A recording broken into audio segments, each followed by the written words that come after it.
Hi అండి, అందరూ నమస్కారం. నేను వేణు. సో డిఆర్పి ప్రొడక్షన్లో త్వరలో రాబోతున్న జనక అయితే గనక సినిమా ఒక దాని గురించి ఒక చిట్ చాట్. సరే, దానికి నేను ఎందుకు వచ్చాను అంటే it's my home banner DRP productions. So దాంట్లో నేను మా హన్షిత గారికి ఫోన్ చేశాను. కంగ్రాచులేషన్స్ అండి ఫస్ట్ ఆఫ్ ఆల్ హన్షిత గారు. ఫస్ట్ ఏంటంటే congrats for Filmfare award. Thank you. So నాకు హ్యాపీనెస్ ఏంటంటే కొత్త థాట్స్ని, కొత్త డైరెక్టర్స్ని, ఇప్పుడున్న ఇండస్ట్రీలో ఒక డైరెక్షన్ ఛాన్స్ రావడం చాలా కష్టంగా మారిపోయిన టైంలో కొత్త కంటెంట్స్ని తీసుకొని కొత్త డైరెక్టర్స్ని ఇంట్రొడ్యూస్ చేయడానికి ముందుకు వచ్చారు. దానికి నేను నిదర్శనం. బలగం ద్వారా నాకు అవకాశం ఇచ్చారు. అట్లాగే Sandeep, hi Sandeep. So young talent మళ్ళీ ఇలాంటి వాళ్ళ దగ్గర కొత్త పాయింట్స్ అన్నిటిని తీసుకొచ్చి మీరు ముందుకు వస్తున్నారు. అండ్ ఇట్స్ సేమ్ టైం ఏంటంటే జనక అయితే గనక ట్రైలర్ ట్రెండింగ్ 1లో ఉంది. సో నేను చూసి నాకు ఆ కంటెంట్ కాన్సెప్ట్ కొత్తగా అనిపించింది. సీరియస్లీ కొత్తగా అనిపించినప్పుడు సో నా బాధ్యతగా నా సాటి డైరెక్టర్కి అండ్ నా హోమ్ బ్యానర్ కాబట్టి సో సపోర్ట్గా నేను వచ్చి విషయాలు మన తెలుగు ప్రేక్షకులతో కొన్ని షేర్ చేసుకుందాం. సుహాస్గా ఉన్నాడు. Suhas, hi Suhas. So first of all అందరికీ కంగ్రాచులేషన్స్, ఎందుకంటే ట్రెండింగ్ 1లో ఉంది ట్రైలర్. సో ఆర్గానిక్గా వెళ్ళింది అది. అంటే చూస్తే ఇప్పుడు మనం ట్రెండింగ్ 1 పెట్టగానే మిలియన్స్ ఆఫ్ వ్యూస్ అలా కాకుండా ప్రాపర్ వ్యూస్తో, ఆర్గానిక్ వ్యూస్తో ట్రెండింగ్ 1కి వచ్చింది. సో అది ఆర్గానిక్గా వచ్చింది అనేది నాకు క్లియర్ కట్గా అర్థమైంది అనమాట. ట్రెండింగ్ 1 రాగానే ఒక 10 మిలియన్స్ అలా కాకుండా మనకు 6 lakhs 7 lakhs అని మెల్లిగా వెళ్తుంది. సో అది ప్యూర్ ఆర్గానిక్ అని నా ఫీలింగ్ అది. సో అట్లాగే నాకు ట్రైలర్ చూసినప్పుడు కూడా బాగుంది అనిపించిందండి. మళ్ళీ ఒక యూనిక్ కంటెంట్ ఉంది. ప్రాపర్ ఫ్యామిలీ డ్రామాలో ఒక ఇప్పుడున్న బర్నింగ్ ఇష్యూ, అంటే ఇప్పుడున్న పిల్లలకి స్కూల్ ఖర్చులు కానీ, వాళ్ళని పెంచడానికి జరిగే ఖర్చులు కానీ, వాళ్ళ బాధ్యతలు ఎక్కువైపోయినాయి ఇప్పుడు. సో ఆ పాయింట్ తీసుకొని దీన్ని చేశారని నాకు క్లారిటీగా అర్థమవుతుంది. అండ్ ఒక జెన్యున్ ఫాదర్ నా పుట్టబోయే పిల్లలకి మంచి లైఫ్ ఇవ్వాలి, మంచి ఫ్యూచర్ ఇవ్వాలి. అది ఇవ్వనప్పుడు నేను కనేందుకు అనేది సో ఆ పిల్లలకి ఎలాంటి భవిష్యత్తుని ఇవ్వాలి, ఇప్పుడు నేను ఇవ్వగలనా లేదా, నా లైఫ్ ఇలా ఉంది అని ఆలోచించే తండ్రి కదా అని నాకు అనిపిస్తుంది. అదే నా బ్రో ఎక్కువ డీటెయిల్ ఇచ్చాను. నాకు ట్రైలర్ చూస్తే అది అనిపించింది. హీరో క్యారెక్టరైజేషన్ కూడా అంతే సార్. యాక్చువల్గా మనందరం కూడా అలాగే ఆలోచిస్తాం. అవును, ఒక తండ్రిగా మన వైఫ్కైనా మన పిల్లలకైనా మనం బెస్ట్ ఇద్దాం అనుకుంటాం. అలా ఇవ్వలేనప్పుడు ఎందుకు అని ఆలోచించే పాత్రనే మన సుహాస్ గారు ప్రసాద్ అనే పేరు మీద చేశాం సార్. నిజం. సో దాని దగ్గరకు వచ్చే ముందు హన్షిత గారు కంగ్రాచులేషన్స్. బ్యాక్ టు బ్యాక్ వస్తారే ఉన్నాయి సినిమాలు. అండ్ ఇది కూడా ట్రెండింగ్ 1లో ఉంది. అండ్ ప్రభాస్ గారి చేతుల మీదుగా దీని టీజర్ వచ్చింది. సో ఇది కూడా సాలిడ్గా వెళ్తుంది. చిన్నగా స్టార్ట్ అయ్యి చాలా పెద్దగా ఫాస్ట్గా మూవ్ అవుతుంది. అది కనిపిస్తుంది. సో మళ్ళీ మంచి హిట్ కొడుతున్నారని నాకైతే అనిపిస్తుంది. అవును, ఐఎమ్ ఆల్సో క్వైట్ పాజిటివ్ అండి. లైక్ ద వే మొత్తం షేప్ అప్ అయింది, it's quite positive. Congratulations. And 1 person missing, మన హర్షిత్ గారు లేరు. అవును, ఆయన వేరే పనిలో ఉన్నారు. రిలీజ్ దగ్గరకు వస్తుంది, అనిపిస్తుంది. సో చెప్పండి, అసలు ఈ సబ్జెక్ట్ని మీరు ఎంచుకోవడానికి రీజన్ ఏంటి? Actually couple of years back I think COVID, it's been more than 4 years. So Harshit wedding Sandeep directed. Okay. ఒక వీడియో చేశారు, ఒక షార్ట్ ఫిలిం చేసి అలా వెళ్తున్న టైంలో అప్పటికి I think he and Harsh were travelling. So ఆ వీడియో టైంలో ఇస్ లైక్ లేదు హర్ష్, ఐ థింక్ నువ్వు కూడా ఒకసారి వినాలి అన్నప్పుడు మేమందరం కజిన్స్ కలిపి విన్నాము స్టోరీ. అందరిని కూర్చోబెట్టి చూడగానే wow, it's like instant reaction వస్తుంది కదా. Instantly I was like it's very new, very different, I think we should do it. అక్కడ స్టార్ట్ అయింది జర్నీ ఇన్స్టెంట్గా. వాట్ ఎవర్ హీ డెవలప్డ్ అది చూడగానే దాని తర్వాత అక్కడ నుంచి జర్నీ స్టార్ట్ అయింది. వెళ్తూ ఉన్నాం. ఇవాళ ఇక్కడ ల్యాండ్ అయ్యాం. ట్రెండింగ్ 1లో ఉన్నాం. ట్రెండింగ్ 1లో ల్యాండ్ అయ్యాం. సూపర్. సో బ్రో, మీకు అసలు ఈ పాయింట్, నేను సుహాస్ దగ్గరికి వచ్చే ముందు ఇలాంటి పాయింట్ చేయాలని ఎందుకు అనుకున్నారు? నాకు తెలిసి మీరు పెద్ద డైరెక్టర్స్ దగ్గర వర్క్ చేశారు. లైక్ ప్రశాంత్ నీల్ గారి దగ్గర చేశారు, ఇంకా చాలా పెద్ద వాళ్ళ దగ్గర రైటింగ్ టీంలో చేశారు. ఇప్పుడు అంత పెద్ద స్కేల్లో, అంత కమర్షియల్ ప్రపంచంలో ఉన్న మీరు ఇలాంటి ఒక యూనిక్ కంటెంట్తో నేను డైరెక్టర్గా ఇంట్రడ్యూస్ అవ్వాలి అని ఎందుకు అనుకున్నారు? మిమ్మల్ని ఎగ్జైట్ చేసిన పాయింట్ ఏంది అసలు? రైటింగ్గా ఏ కథకైనా ఫిట్ అవుతాను అనిపించింది సార్. బట్ డైరెక్షన్ చేయాలంటే నా జానర్ ఆఫ్ సినిమా కథలు ఇవే అనిపించినాయండి. నేను మిడిల్ క్లాస్ కుటుంబం నుంచి వచ్చినవాడిని, మా నాన్న రైల్వే ఎంప్లాయీ. సో నేను చూసిన లైఫ్లో నాకు చాలా చాలా గ్రౌండెడ్ ఎమోషన్స్ ఉంటాయి అనిపించింది. సో నా కథలన్నీ ఇలాగే ఉంటాయి సార్. నాకు అంత పెద్ద సినిమాలు చేయడం రాదు, ఆనెస్ట్ ఫ్యాక్ట్. ప్రశాంత్ సార్తో కూడా చాలాసార్లు అన్నారు, సార్ మీరు ఆల్రెడీ మీరు కేజీఎఫ్ సలార్లు మీరు ఉన్నారు, మాలాంటి వాళ్ళకి ఛాన్సే లేదు అని అనిపించింది సార్. నేను రాజుగారి సంస్థలో ఆల్మోస్ట్ 7 సంవత్సరాలుగా ఉన్నానండి. వేరే ఫిల్మ్ కోసం వచ్చాము. తర్వాత కోవిడ్ ముందు వేరే స్టోరీ లైన్ ఒకటి చెప్పాను, రాజుగారు చేద్దాం అన్నారు. కోవిడ్ తర్వాత మళ్ళీ ఇది ఎప్పుడో ఒక 8-9 ఇయర్స్ బ్యాక్ ఉన్న ఐడియా. అంటే ఇట్లాంటి ఐడియా రాజుగారు ఓకే చేస్తారా లేదా అనే ఒక ఫీలింగ్ ఉంది. But Covid changed a lot of things. OTT అవన్నీ రావటం, కొత్త కాన్సెప్ట్స్ని కూడా పబ్లిక్ చూస్తారు అనే ఫీలింగ్. రాజుగారు వినంగానే ఇక్కడే ఇదే రూమ్లో చెప్పాను, 2 minutesలో ఓకే చేశారు. షాక్ అసలు. తర్వాత మేడంకి, మన హర్షిత్ గారికి చెప్పాను. సో యునానిమస్గా అందరూ వెరీ పాజిటివ్ రెస్పాన్స్ ఇచ్చి స్టార్ట్ చేశారు. Definitely burning point. 3 మీటింగ్స్ అనేవి లేవు ఈ స్టోరీకి. ఎవరికి చెప్పినా ఇన్స్టెంట్గా అరే భలే కొత్తగా ఉంది. So instant feeling was that. Actually burning point అది. యాక్చువల్గా ఉన్న దాంట్లో బర్నింగ్ పాయింట్ అది. అందరికీ రిలేటబుల్ అయ్యే కథ అండ్ సమస్య కూడా అదే.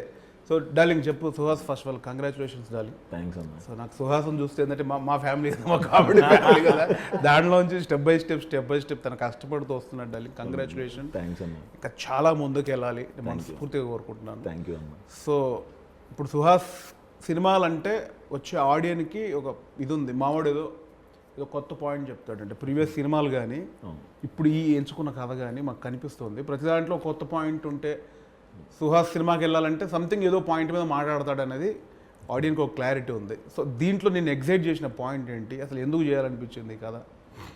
చెప్పిన వెంటనే అదే ఆవిడ చెప్పినట్టు ఇన్స్టెంట్ రియాక్షన్ అన్న. ఆయన నరేషన్ చెప్పడం స్టార్ట్ చేసిన 10-15 minutes నుంచి నేను నవ్వుతానే ఉన్నాను. నవ్వి ఎప్పుడు చేద్దాం అని ఇమీడియట్గా ఎగ్జైట్మెంట్ వచ్చేసింది అన్న. తొందరగా ఈ సినిమా చేసి ఏమేమైతే డిస్కస్ చేసాం ఈ సినిమాలో అవన్నీ తొందరగా ఆడియన్స్కి చూపించాలి అని అనిపించింది అన్న. అంటే ఆ మిడిల్ క్లాస్ ఎమోషన్ కానీ, ఫాదర్కి సన్కి మధ్యన ఉన్న రిలేషన్ కానీ, అండ్ వైఫ్ క్యారెక్టర్ నేను పర్సనల్గా బాగా కనెక్ట్ అయ్యాను.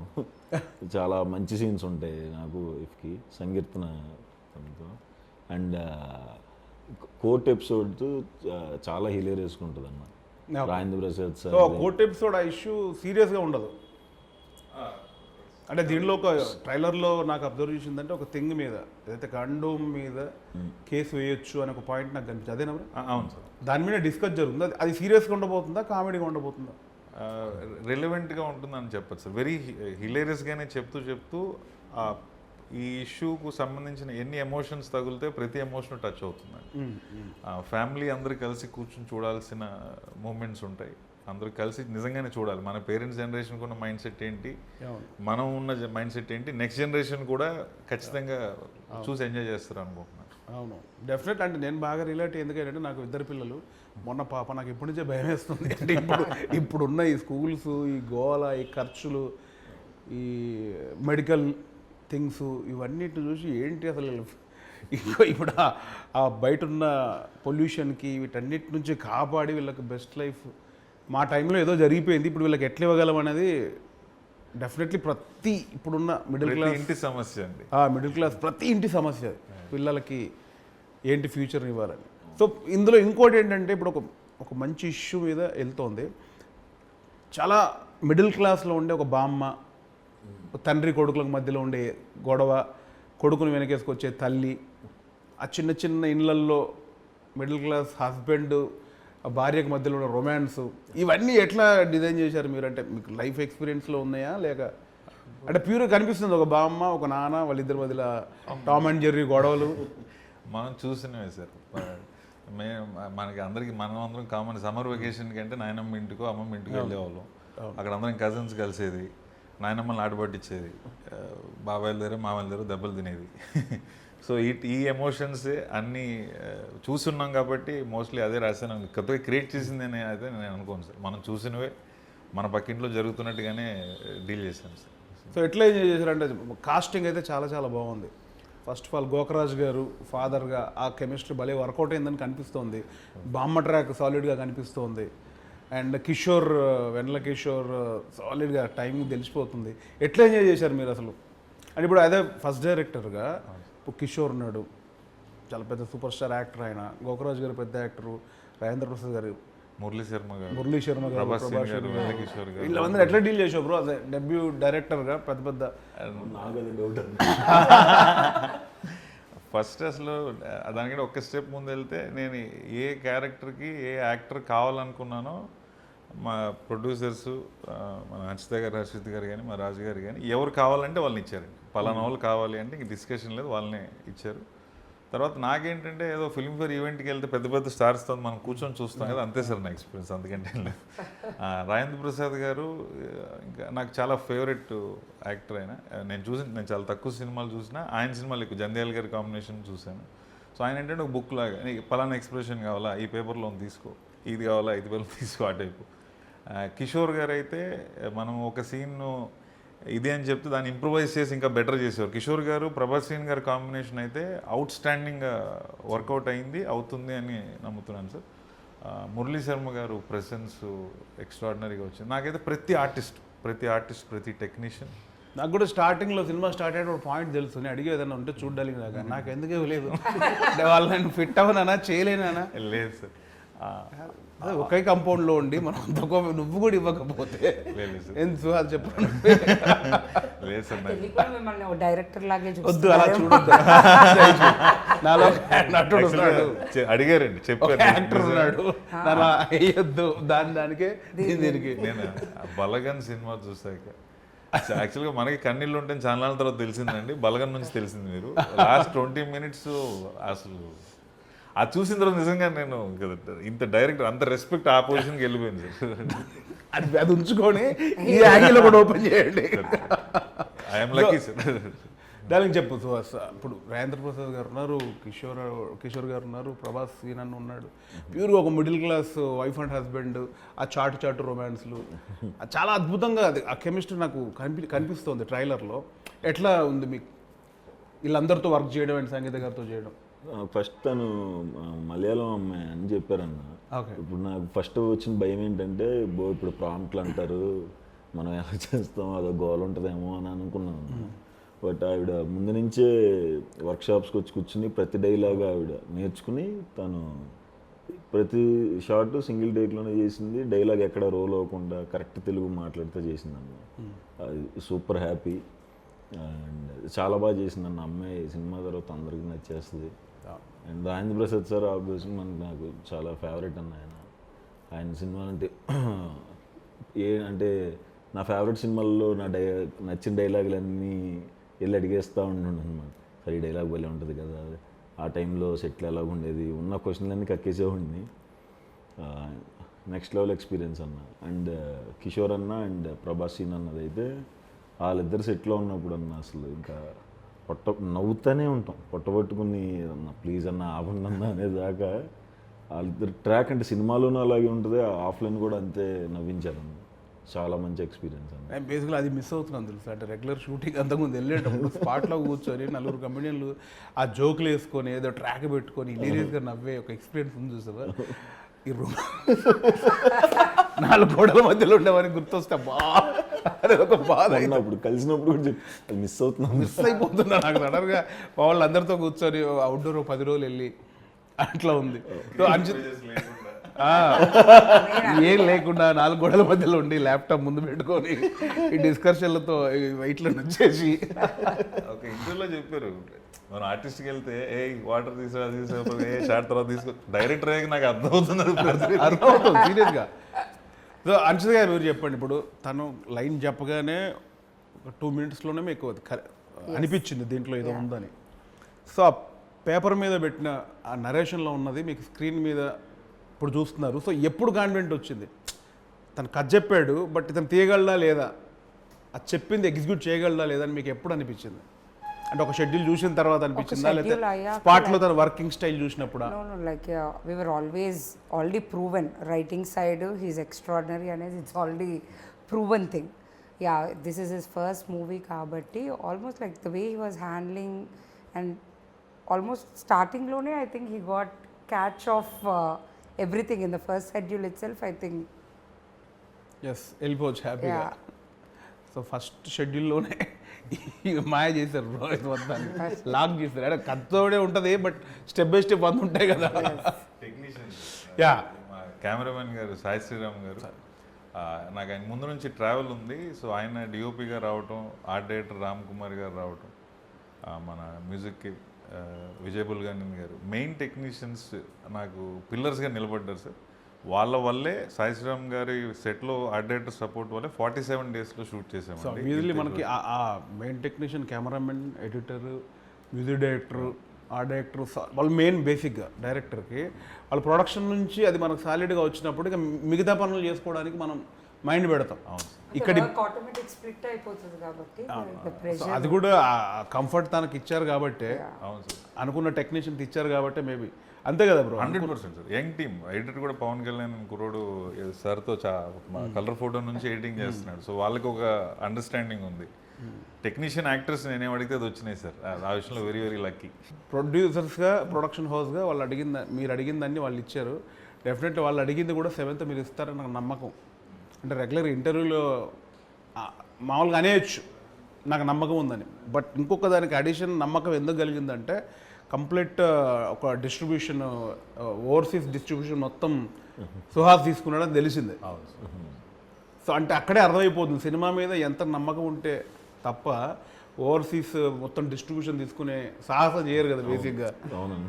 సో అది చేశాడు కాబట్టి అది ఇవ్వబోతున్నారు. సినిమా కాన్ఫిడెన్స్ చాలా ఉంది నీకు సినిమా మీద, అందుకే తీసుకున్నావు. ఏంది నీకు అసలు డిస్ట్రిబ్యూషన్ తీసుకోవాలని ఎందుకు అనిపించింది? సినిమా చేస్తున్నప్పటి నుంచే అదిరిపోయింది. ఓవర్సీస్ తీసుకోవాలనే ఇప్పటి నుంచి ఉండేదన్న నాకు.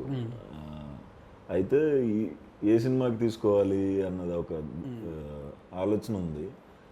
కాకపోతే ఇదేమో direct Dil Raju sir cinema, మనం అసలు అడిగితే వీళ్ళు ఏమనుకుంటారో, ఏమంటారు, ఇలా తిరిగి చూస్తారా, ఏంటి పరిస్థితి అని ఫస్ట్ మెల్లగా మా డైరెక్టర్ని అడిగా, సార్ కొంచెం మాట్లాడండి అంటే ఆయన దిల్ రాజు సార్తో మాట్లాడారు.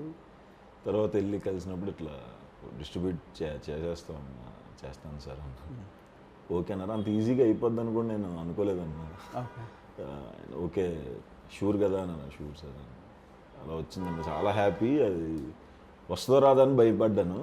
అండ్ ఈ స్టేజ్లో నేను డిస్ట్రిబ్యూషన్కి దిగాను అంటే, అంత డేర్ స్టెప్ వేసాను అంటే సినిమా చూశానన్న, ఆ కాన్ఫిడెన్స్తోనే తీసుకున్నాను.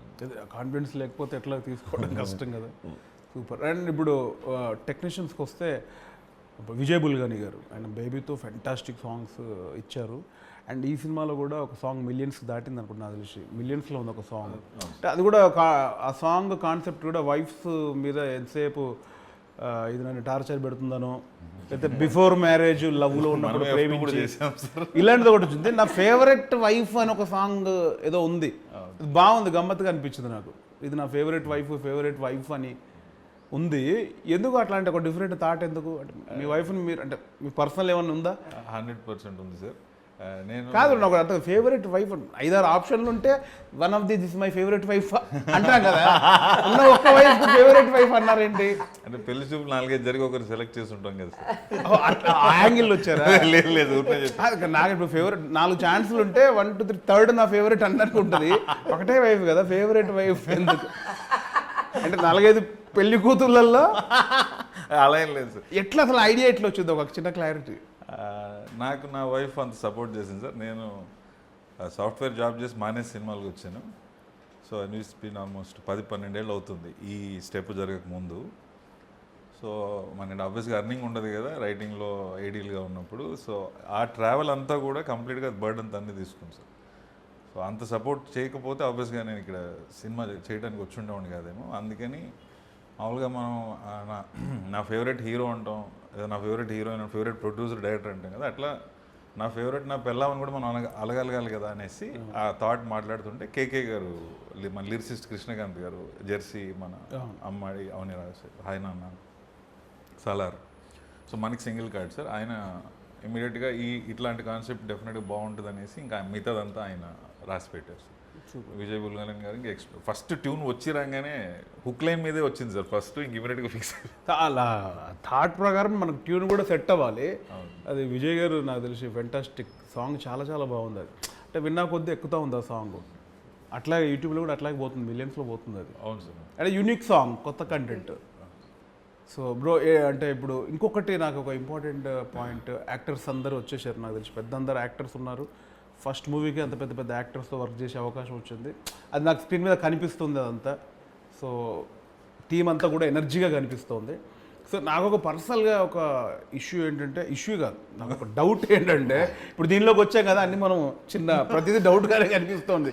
దీన్ని ఎలా ఒప్పించాడు, ఎంత ధైర్యం ఉంటే చేశాడు, వాళ్ళు చెప్పినప్పుడు ఆ పాయింట్ వాళ్ళకి చెప్పినప్పుడు వాళ్ళు ఏమన్నారు, ఇవన్నీ వంద ఉంటాయి కదా. అట్లా మనకు నాకు తెలిసి మన ప్రేక్షకులకు కూడా ఒక డౌట్ ఉంది. ఇప్పుడు కండోమ్ అనే పాయింట్ మీద ఒక కేసు జరుగుతుంది, అంటే హీరో కండోమ్ మీద కేసు వేసినట్టుగా నాకు తెలుస్తుంది. అది ఏంటి అసలు ఆ సెటప్? అది అసలు ఒకవేళ వేస్తే అలాంటి థింగ్స్ మీద వేయొచ్చా, అసలు ఏం జరిగింది? వేయచ్చా అనే క్వశ్చన్ ఫస్ట్ ఆన్సర్ చేస్తే సార్, ఏ ప్రోడక్ట్ మీద అయినా మనము కన్జ్యూమర్ ఫోరం అని ఒకటి ఉంటుంది సార్. మనము కేసు ఫైల్ చేసి, అంటే వాళ్ళు ప్రామిస్ చేసిన విషయం జరగకపోతే, వాళ్ళు లెట్స్ ఏదో ఒక ప్రోడక్ట్ ఇలా వాడితే ఇది జరుగుతుంది అని చెప్పి అది జరగకపోతే, మనం సాటిస్ఫై కాకపోతే కన్జ్యూమర్ ఫోరంలో కేసు వేయచ్చు సార్. చాలా కేసులు జరిగాయి చాలా విషయాల్లో. ఇప్పుడు కాఫీ కప్లో కూడా టెంపరేచర్ ఇంత ఉంటుంది, స్కిన్ బర్న్ అవ్వచ్చు అని రాసింది ఒకనొక కేసు వల్ల. Okay okay. ఎక్కడో వేరే కంట్రీలో ఒక ఆవిడ కాఫీ తీసుకుని పెద్ద ఆవిడ కార్ రివర్స్ చేస్తూ కాలు మీద పడి స్కిన్ బర్న్ అయిపోయింది, ఆవిడ కేసు వేసారు. ఓకే. లా సూట్స్ అంటారు వేరే కంట్రీస్లో, అక్కడ ఇంకా ఎక్కువ కల్చర్ ఉంది మన దగ్గర కంటే. మరి కాఫీ వేడిగా ఉంటుందని మీకు తెలియదా అని అడిగితే, మరి నువ్వు అది మెన్షన్ చేయాలి కదా అని కేసు వేసి లా సూట్ గెలవటం వల్ల అది రాశారు. ఓకే. సో మనం చూసే ప్రోడక్ట్ల మీద మెజారిటీ ఆఫ్ ద లైన్స్ ఏవైతే ఉన్నాయో, ఎక్కడో చోట ఎవరో చేసిన కేసు వల్ల లేదా కేసు రాకూడదనో అవి రాస్తారు సార్. మనం కూడా చాలా సింపుల్ సైకాలజీ సార్. మనం వీచివర మిర్చి బండి వెళ్ళి ప్లేట్ బజ్జీ కొనుక్కుని అది వేడిగా లేకపోయినా మనం పాసిన ముందు ప్లేట్ మార్చమని డబ్బులు ఇవ్వమని అడుగుతాం కదా. సో ఇది కూడా అంతే సార్. సో ఆ పాయింట్ మీద మనకి మంచి డిస్కషన్ ఉంటుంది సినిమాలో, చాలా మంచి డిస్కషన్ సార్. అంటే కండోమ్ మీద కేసు వేసిన పాయింట్ మీద. ఆల్మోస్ట్ సెకండ్ హాఫ్ అంతా. అవును సార్, అవును సార్. యాక్చువల్గా కాండమ్ మీద కేసు అనేది మెయిన్ కాన్సెప్ట్ కాదు సార్.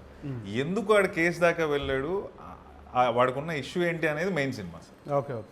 మీకు ఎలా అనిపించిందండి? ఇప్పుడు బేసిక్గా ఫ్యామిలీ మొత్తం, అంటే బామ్మ ఉంది, తండ్రి కొడుకులు, beautiful middle class wife and husband, దీంట్లో ఈ ఇష్యూ పెడితే మళ్ళీ ఫ్యామిలీ ఏదైతే డిస్టర్బ్ అయిపోతారా, వాళ్ళు తీసుకుంటారా లేదా అని మీకు నమ్మకం ఎక్కడ కలిగింది అసలు? అంటే అదే నాకు అనిపించిన డిఫరెంట్ పాయింటే అది. సో ఒక సో అండ్ సో ప్లానింగ్లో ఉండే ఒక మిడిల్ క్లాస్ అబ్బాయికి వాడు అన్నీ ప్లాన్గా చేసుకుంటారు, ఈ మంత్ ఇది చేయాలి అది చేయాలి, అలా ప్లాన్ చేసుకునేవాడు సడన్గా అన్ఎక్స్పెక్టెడ్లీ ఒక బేబీ వస్తే ఎంత బర్డెనో ఆర్ ఎంత responsibility in today's life. So దానికోసం హీస్ ఫైటింగ్. ఓకే. నాకు నచ్చింది ఆ పాయింట్ యాక్చువల్లీ. నీకు ఎలా అనిపించింది సుహాస్?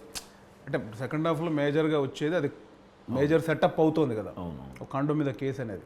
ఇది రీచ్ అవుద్ది, ఇది ఇప్పుడు నన్ను అభిమానించే ప్రేక్షకులు ఇది కనెక్ట్ అవుద్ది అని ఎక్కడ నీకు అది పాయింట్ ఎగ్జైట్ అయింది? అంటే నాకు ఇది మనం ఎక్కడ ఆ పదం వాడలేదన్న సినిమాలో, ప్రొడక్ట్ అనేవి మాట్లాడుతున్నాం.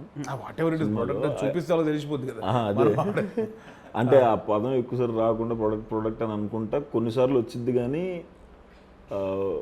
అదేం బ్రెయిన్లో ఉండదన్న చూసేవాళ్ళకి, అంత వేరే ఎమోషన్ మీద వెళ్ళిపోతాం. అంతే అంతే. ప్రొడక్ట్ అనుకున్నా దానివల్ల వచ్చే జెన్యున్ విషయాలు మాట్లాడుతాం. అవును, మాట్లాడుతూ ఉన్నా. సినిమా అయిపోయేపటికి smaller picture, the bigger picture is the family and అది మీరు ఏదైతే బర్నింగ్ ఇష్యూ అంటున్నారో అది మెయిన్ పాయింట్. అది మాట్లాడడానికి మన రైటింగ్ భాషలో ఏదో క్యాటలిస్ట్ అని ఏదో అంటూ ఉంటారు కదా, అట్లాంటి అంశం ఇది సార్. ఓకే. సో ప్రతి ఇంటిలో జరిగే డిస్కషనే ఎవరికి తెలియదు కదా. ఇవాళ జనరేషన్లో కాండమో లేకపోతే సేఫ్టీ అనేది పెద్ద మ్యాటరే కాదు, బట్ స్కూల్ టెక్స్ట్ బుక్స్లో కూడా అవేర్నెస్ కింద చెప్తున్నారు. సో అసలు అది ఇవాళ మైండ్ సెట్ కాదు, అసలు పెద్ద ఇష్యూ కూడా సార్. మనం జీరో వల్గారిటీ సినిమా మొత్తం. నేను అందుకే చాలా కాన్ఫిడెంట్గా పేరెంట్స్ మన పెళ్ళిడికి వచ్చిన పిల్లలు వాళ్ళ పిల్లలు కూడా కలిసి చూడగలిగిన సినిమా అని ఆనెస్ట్గా ధైర్యంగా చెప్తాను. డెఫినెట్లీ ప్రజలకి ఈ సబ్జెక్ట్ మీద ఇంకా అవగాహన పెరగాలి. రీసెంట్లీ ఓ మై గాడ్ 2లో కూడా అవును సార్, రైట్, సెక్స్ ఎడ్యుకేషన్ అనేది పిల్లలకి ఒక చిన్న స్థాయి నుంచే చెప్తే వాళ్ళకు క్లారిటీ ఉంటుంది. చాలా ఇంపార్టెంట్ ఇష్యూ అది. అంటే ఆ ప్రోడక్ట్ని ఏదో ఇంకో రకంగా అనుకుంటున్నారు. అవును సార్. అది ఇప్పుడున్న జనరేషన్కి మనకి దాన్ని ఏమంటారు, ఆ ఎడ్యుకేషన్లో ఒక భాగం అవ్వాలి. దాని గురించి అందరికి తెలిస్తేనే కదా. అవును సార్. నాకు ఒక చిన్న సోషల్ ఒక బాధ్యత, సామాజిక బాధ్యత కూడా ఇది. 100%. నాకు అట్లా అనిపిస్తుంది బేసికలీ. అంటే మనకి నానమ్మల కాలం నుంచి అదేంటి చిచి అని అంటారు. ఆ చిచి కాదు, ఇది ఇప్పుడున్న సొసైటీకి అది తెలియవలసిన విషయం. అయిపోయింది స్కూల్స్ దగ్గర నుంచి 3-4 years దగ్గర నుంచి లైక్ ద అవేర్నెస్ రావాలి. అండ్ మనం కూడా everybody possible we have to do our part చేయాలి. సో అది నాకు తెలిసి మంచి పాయింట్. నాకు అది పర్సనల్గా ఆ పాయింట్ చాలా మంచిదని నేను దాని గురించి అడిగాను బేసిక్గా. ఆ డీటెయిల్ ఆడియన్స్ కూడా తెలియాలని నా పర్సనల్గా అది అవేర్నెస్ రావాలి అందరికీ. నిజం, చాలా very very honestly very good question. అది నిజం కూడా సార్. మనం కూడా అవేర్నెస్ అనే డైమెన్షన్తో పాటు we're actually discussing even bigger thing. అంతకంటే పెద్ద సమస్య మనైతే పిల్లలు ఇవాళ రోజున ఉన్న ఖర్చులు కానీ, పెంచాలనుకుంటే వచ్చే భయాలు కానీ, అది కూడా డిస్కస్ చేస్తున్నాము. మన ఇంట్లో మనం ఎలా మాట్లాడుకుంటామో ఒక నాన్న కొడుకు అమ్మ కూతురు లాగా మాట్లాడుకున్నట్టే ఉంటుంది సార్ సినిమా అంతా కూడా. ఆ ముందు ఫస్ట్ ఆఫ్ ఆల్ మన బ్యానరే ఫ్యామిలీ బ్యానర్. ముందు సినిమా ఎక్కదు. ఇప్పుడు దిల్రాజు గారి సినిమా అంటే ఫ్యామిలీ సినిమాలకి ఒక బ్రాండ్ అది. అండ్ డిఆర్పి కూడా స్టార్ట్ అయింది. ఇప్పుడు మన ఫస్ట్ సినిమా బలగం మన దాంట్లో వచ్చింది, అది ఫ్యామిలీ. ఇది కూడా ఫ్యామిలీకి అవేర్నెస్తో పాటు మళ్ళీ ఆ కుటుంబ వాళ్ళ రిలేషన్స్, తండ్రి కొడుకుల రిలేషన్ కానీ, వైఫ్ అండ్ హస్బెండ్, బామ్మ, అవన్నీ ప్యూర్గా మళ్ళీ ప్యూర్ ఫ్యామిలీ సినిమా కనిపిస్తుంది. కొద్ది గొప్ప మీరు సెట్ చేసిన ప్రెషర్ అని చెప్పాలి. వీళ్ళిద్దరు కలిసి మనకి సెట్ చేసింది. ఇది బ్యానర్ ఫస్ట్ సినిమా బలగం చేశారండి. Out standing response. మనమే కానీ లేట్ సంగతి. నెక్స్ట్ మన సినిమా వస్తుంటే ఎలాంటి సినిమా రావాలి, మళ్ళీ మంచి సినిమా చేయలేదు సెట్ చేసి అనుభవిస్తున్నాను. అదంతా ఇక్కడ ఉండి అది అనుభవిస్తుంది. ఇంత వైట్ ఉండేది కాదు బ్రో. చూడు ఇది వచ్చేసింది.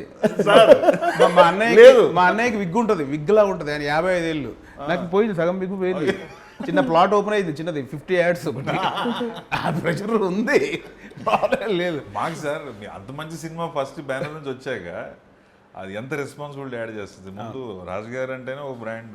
Next DRP banner, young producers, next Jan producers కొత్త ఐడియాస్ తీసుకొని వస్తున్నారు. ఇంకొక 10 మంది డైరెక్టర్లు ధైర్యంగా వచ్చి మేము ఇక చెప్పచ్చు అనే సంస్థలాగా నిలబడాలని నాకు నేను తీసుకున్న రెస్పాన్సిబిలిటీ కూడా అనిపించింది సార్. అందుకే వెరీ వెరీ ఆనెస్ట్ ఫిలిం అని నేను ధైర్యంగా చెప్పాను. Definitely true brother. యాక్చువల్లీ ఇప్పుడు నేను మీకు నిజంగా థ్యాంక్స్ చెప్పేది ఏంటంటే, డిఆర్పి బ్యానర్ ద్వారా ఒక 4 వచ్చాం ఇప్పటికీ. ఒక యంగ్ డైరెక్టర్స్, ఒక కొత్త పాయింట్. వాళ్ళని ఈ కొత్త పాయింట్లు తీసుకోవడానికి కూడా వెల్కమ్ చెప్పే పరిస్థితిలో లేనప్పుడు ఒక బ్యానర్, ఒక కొత్త పాయింట్ ఉంటే ఆ బ్యానర్ వెల్కమ్ ఉంది, కొత్త వాళ్ళకి అక్కడ అవకాశం ఇస్తున్నారు అనేది ప్రూవ్ అయింది. ఇప్పుడు నాతో అయింది, ఇప్పుడు సందీప్ గారి ద్వారా అయింది, ఇంకా 2 సినిమాలు మనవి వస్తున్నాయి, లవ్ మీ ద్వారా అయింది. సో చాలామంది యంగ్ డైరెక్టర్స్ మన బ్యానర్ నుంచి రావాలని మనస్ఫూర్తిగా కోరుకుంటున్నాను నేను. ఇంకా ఇలాంటి యంగ్ డైరెక్టర్స్ చాలామంది ఎంకరేజ్ చేయాలి. వాళ్ళందరికీ ఒక డిఆర్పి అలా అభయాస్తల్లా కనిపించాలి. మేము కూడా అదే వెయిటింగ్. ఇంకా చాలా కొత్త పాయింట్స్ వినాలి, ఇంకా కొత్తగా ఎక్సైట్ అవ్వాలి. సో సుహాస్ ఓవరాల్గా అంటే ఇప్పుడు సుహాస్ ఫ్యాన్స్ ఏం ఎక్స్పెక్ట్ చేసి రావచ్చు? జనక అయితే గనక, నాకు ఇంకోటి అనిపించింది, సారీ, ఇప్పుడు జనక అయితే గనక దాని గురించి మాట్లాడాలి ముందు. టైటిల్ నాకు ఫస్ట్ హర్షిత్ గారు చూపించినప్పుడే ముందు కన్ఫ్యూజ్ అయ్యారు 2 రోజులు. అంటే నాకు కొంచెం కథ తెలుసు కాబట్టి కథ క్యాప్ట్ బేసిక్గా నాకు పాయింట్ సెటప్ అంతా తెలుసు కాబట్టి జనక అయితే గనక నాకు తెలుసు.